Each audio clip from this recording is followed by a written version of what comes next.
Hello everyone, SirMonkeySuit or Zappy here, back again with Ghost in the Shell Standalone Complex Season 1. We are on episode 17 now, and yep, last episode was a standalone episode again, but there was a little bit of continuation from the previous episode, which I really liked, because obviously the standalone episodes previous, they haven't really sort of correlated into each other, and continued on, so, like, even though they probably would be in terms of chronological, obviously they have been through all of that stuff. It's not like just like a one-off thing where alternate universe stuff it is all actually happening, but there was actually things such as the Tachikomas being taken away, from what happened in episode 15, where Major Kusanagi says that they're going to have to go back to the lab to be like re-examined and everything like that, possibly reset, hopefully not scrapped, but we'll see going forward.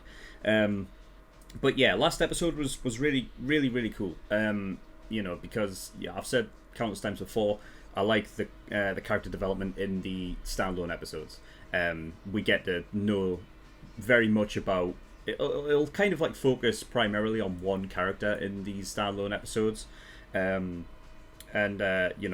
you get ones that relate obviously to Bato. We've had two major ones, and then obviously episode 15 was kind of relating to him because of the Tachikomas, everything like that. But yeah, I mean, I'm really enjoying Bato at the moment, even though obviously subjectively the whole thing with Bato, like, it sucks for him and I feel for him, but I'm enjoying watching Bato be in this state of mind objectively from watching a story and a character sort of like unfold because of these events that are happening to him.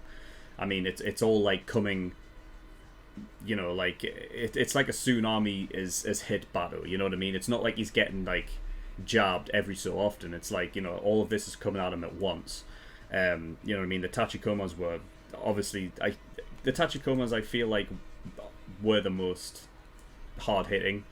It already put him in that state of mind to, and then going into obviously last episode with somebody that he was a fan of, who was a Paralympian in boxing or martial arts. I'll probably say that he was boxing, because that's what obviously Bato challenged him to, which makes me think that that's what he originally was. And obviously seeing how that guy had basically given up everything to become this, underhanded like dick who was just all in it for the money and all of that, and going about the sort of the easy way. And it all just sort of hit Bato. At the very end of the episode, I had a comment from one of my patrons, so thank you for that, that explained a bunch of stuff throughout the episode. So the Paralympians thing, I talked about how I wasn't sure about, like, Paralympians being boxers or anything like that, and then in regards to, because of the time of the show, they are heavily outfitted with things that allow them to do their sport. So it's like Paralympians nowadays don't go up against those in who are fully healthy. So it's like they have their own their Paralympics like they do now, but obviously with the whole prosthetics thing and everything that technology has advanced, they all take part in that. Also, the other thing, Area Gloris, I wanted to know what that meant. It was actually Latin, and it is watching also, yeah. And the stuff that Bato threw away at the end was the alcohol that the woman, the wife of Zaitsev, I think that's how you pronounce his name, she gave him, obviously, that stuff, the Medzukov thing, whatever it was, the homemade sort of beverage.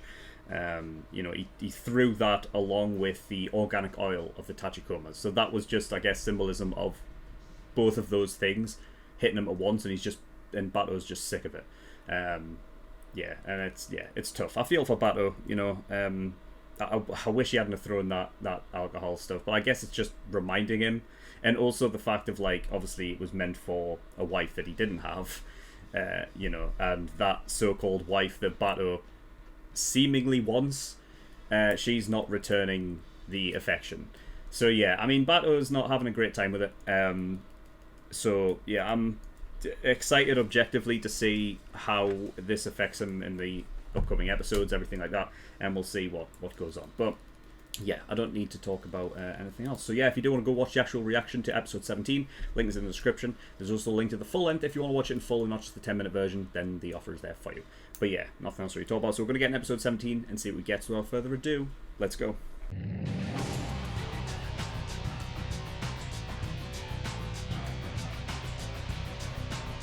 Okay, episode 17. It was an episode that didn't really need much in terms of, like, writing down anything, I feel like, because, I mean, I feel like it was a standalone episode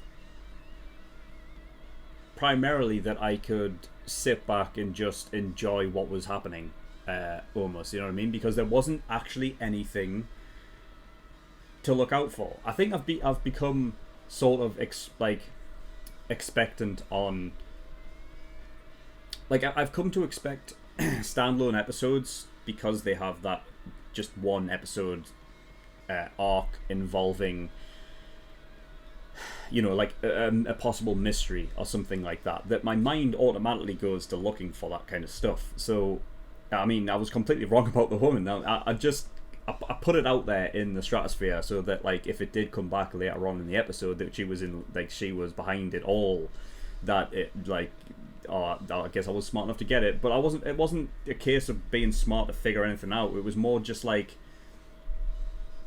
the possibility of it being true, because the I mean, it all came down to the. I guess in a way it was. You can barely even call it a red herring, because it's just like, it's just a one-off little line that's just, you know, I stopped, you know, I became, like, I can't remember the exact subtitle, but it's like, you know, she became less interested in politics and started getting into business. And I was just like, into business, the whole bank investment thing with the wine and everything that she's in charge of. And it just, you know... And I just didn't know. I didn't know. And it, like, she, you know, she had that, like, that mole, like, under her eye, which is, like, significant of, like, you know, like, a mole generally, it can signify, like, something, I guess, like, there's something, like, sexy about it. Like, that's something that, I think there was, who's the Irish guy, the Irish, like, legend, fighter guy with the spears and stuff. He was in Fate. You know, he had a similar thing where it was like he had like this mole that enchanted women and everything like that. But like the fact that she was, like, you know, so beautiful and everything like that, it was kind of like, you know, like, what is Aramaki like? I don't know. Because I mean, to kind of read Aramaki is tough. And this episode was great because obviously it focused a lot around him and him having to do a lot of the work to get out of the situation that they were in, which we haven't had before. He's very much been just the, you know, he gives them the whole rundown of what they need to do and then sends off the, you know, Section 9 to go do their thing, and then that's pretty much, you know, we don't really see him much more than that. So, you know, but I do like the fact that he goes into the places to try and work around things through diplomatic means, you know, and I guess he's like a silver-tongued devil in that way, that he can, like, talk his way out of situations, which we saw obviously in this episode. You know, but yeah, so I was completely wrong about the woman, and it turns out that they had a sort of marriage that they, I guess, still do.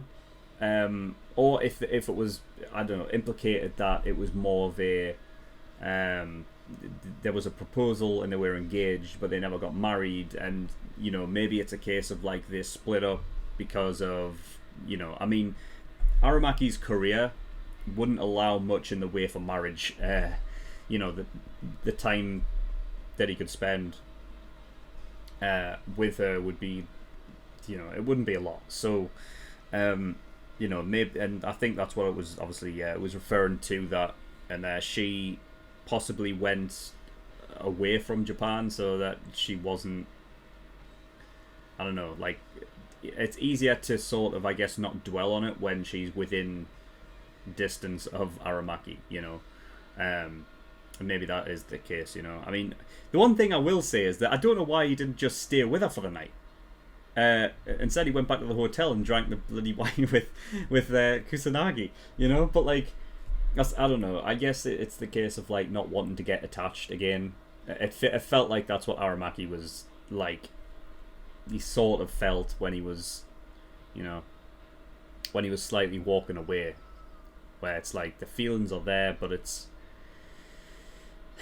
tough. Like, you don't want to get too attached because then the you know, it's just going to hurt that much more. The fact that he just needs to focus on his career. I don't know the difference in age, but like Aramaki seems like way older, or she's just aged like you know, very beautifully. But who knows?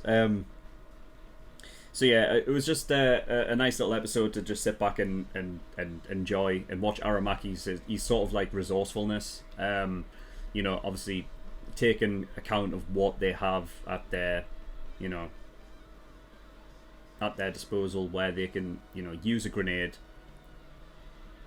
plant it up against the door with, you know, to ward off them, and give them time. And I was wondering, like, where's their escape at? And it wasn't really an escape. It was just a hideout until, you know, he trusted that Major Kusanagi would come and get them, come and find them. You know, but the fake C4 that was really cool. And yeah, I mean, it does help that they did have the, you know, the hidden cellar. I guess it was just a bit of a, like, I don't know, like, kind of a cop out, but I'm not too fussed about it. You know, it doesn't really bother me. But yeah, he never panicked, even with a gun like directly pointing at his face. Didn't panic. You know, he coerced the two guys, you know, the two bank robbers into working with him. You know, and then in the end, still worked out the way to get the evidence to arrest the you know, the police chief, because the British police department was corrupt and in cahoots with the mafia for all this money laundering stuff. So yeah, really, really nice episode to just sit back and enjoy. But yeah, I mean, that's pretty much all I've got. I mean, yeah, nice seeing Kusanagi, like, immediately, like, without being able to get in, recognized immediately what was going on, and that there's something fishy going on here with the police department. So she immediately calls up the media to get them over here, so that they can't just blow the place to, you know, to shit and kill everyone inside. So yeah, really, really smart, really cool. But yeah, I mean, that's pretty much all I've got to say on that episode. Like I said, there wasn't much in terms of like other than that to really delve into. But yeah, a nice episode, just sit back and enjoy. So yeah, that's all I've got for this episode. So thank you everyone for watching. In the description below, I've linked to certain things. One of them is the Discord, so you can get yourself over there if you wish. And I also have a Patreon page as well. So if you do want to support me over on Patreon, that'd be very much appreciated. There is a bunch of different tiers there, like early access. Of course, episode 17 and 18 will be out today for everyone. But if you want to get access to episode 19 and 20 right now, you can do by becoming an early access tier patron. It's $5 a month. It gives you access to the reactions a week early.